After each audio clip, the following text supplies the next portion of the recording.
In many African cultures, the preservation of traditions is viewed as the key to maintaining identity and community ties. However, the pressures of modernity, globalization, and technological advancement are causing some of these traditions to fade away.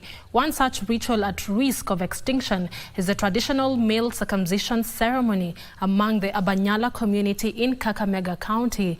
Our reporter Jackie Wambiru brings us an in-depth look at the struggle to preserve this sacred rite, where centuries-old practices are now contending with the growing influence of hospitals and social media.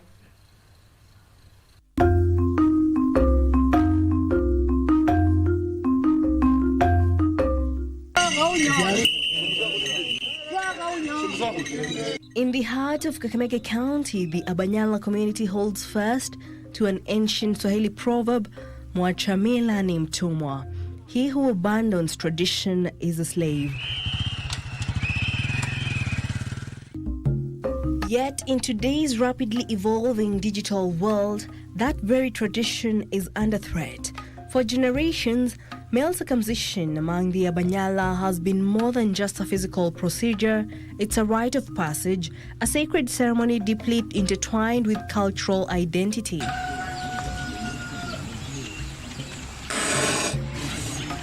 In the villages of Navakolo and Malava, this ritual marks the transition from boyhood to manhood, overseen by elders who guard the community's collective wisdom.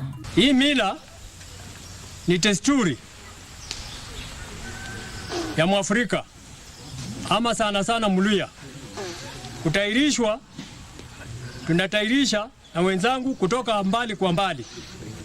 Na wote hapa ndio tunafungia leo. Leo tumeanza kutairi.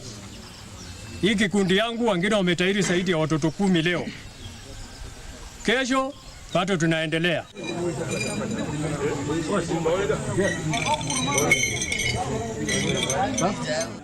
But now, as the number of elders dwindles and fewer young men opt for the traditional route, the community faces an alarming question: can this vital practice survive the onslaught of modernity?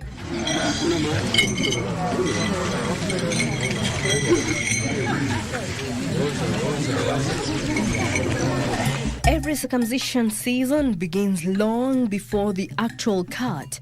Elders gather in the quiet months of early spring to prepare their tools, not just the knives for the procedure, but also the spiritual instruments that bind the community.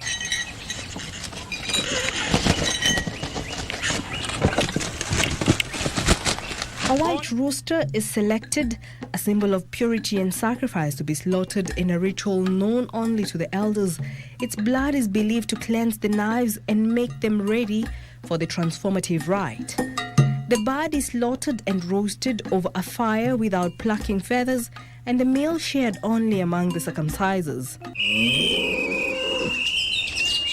Outsiders are strictly forbidden from this sacred place, a measure meant to protect the spiritual integrity of the act.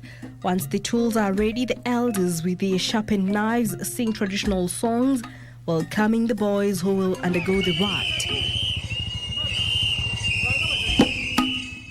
The songs echo through the hills, passing on cultural wisdom and marking the young man's initiation into adulthood.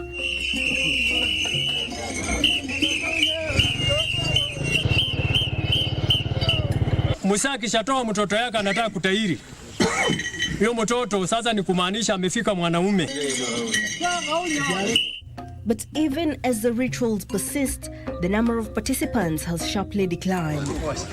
Mark Jomo, a long-time circumcision leader, explains the dilemma. Jomo is not alone in his concern. Many boys now prefer the hospital setting, citing the influence of their families and the fear of potential complications. In some cases, families carry scars from botched circumcisions performed by untrained relatives in the past. The trauma from these experiences has led to a deep reluctance to embrace the traditional methods. Mtoto kutairi, hata wengi wamependa hospitali, lakini hospitali wanapoteza watoto. Watoto wengi wanaharibika kwa sababu ya kwenda hospitali. Wanaharibika kwa nini? mtoto yangu mimi mtairishaji, kuna mwingine sio mtairishaji, msasi, lakini ako na mila kama hii yangu. Na wewe uchui na uchukue mtoto yako upeleke hospitali wa tairi. Huyo mtoto akiharibika utaanza kulaumu, wameharibu mtoto yangu. Vijana ya siku hizi ama wazee wa siku hizi wafuate kimila na utaratibu ule unatakikana, wasije wakachukua mtu ambapo hana hiyo kimila naye aende aharibu watoto wa wenzake. Kulingana na siku hizi inasemekana ni mambo ya biashara, atumie kibiashara kuumbisha wenzake. Hapana. What was once a unifying moment in the community has become a point of division. Hospitals, seen by some as a safer option, have begun to replace the communal aspect of the tradition. Elders like Jomo see these as a profound loss, not just for the boys but for the entire culture. Despite the challenges, the elders continue to advocate for the preservation of the ritual. They've appealed to local government officials calling for support to keep their traditions alive. Tunataka serikali kwa kutusaidia, watusaidie mambo ya vifaa kama uniform, kwa sababu hizi kisu tunatengeneza kutoka kwa fairo. Without intervention, they fear that the essence of their cultural identity may be lost. Walinde ile John anafanya. Usipolinda ufanya vile John anafanya, kimila inawasapotea. Na kimila ikipotea, watu hawatakuwa sawa. As the digital age continues to reshape how communities function, the Abanyala struggle to hold on to their traditions. Whether the next generation will continue to embrace these sacred rites or let them fade remains uncertain. But for now, the elders press on, believing that without tradition, their people's soul will be lost to time. Jackie Wambiru, My Culture.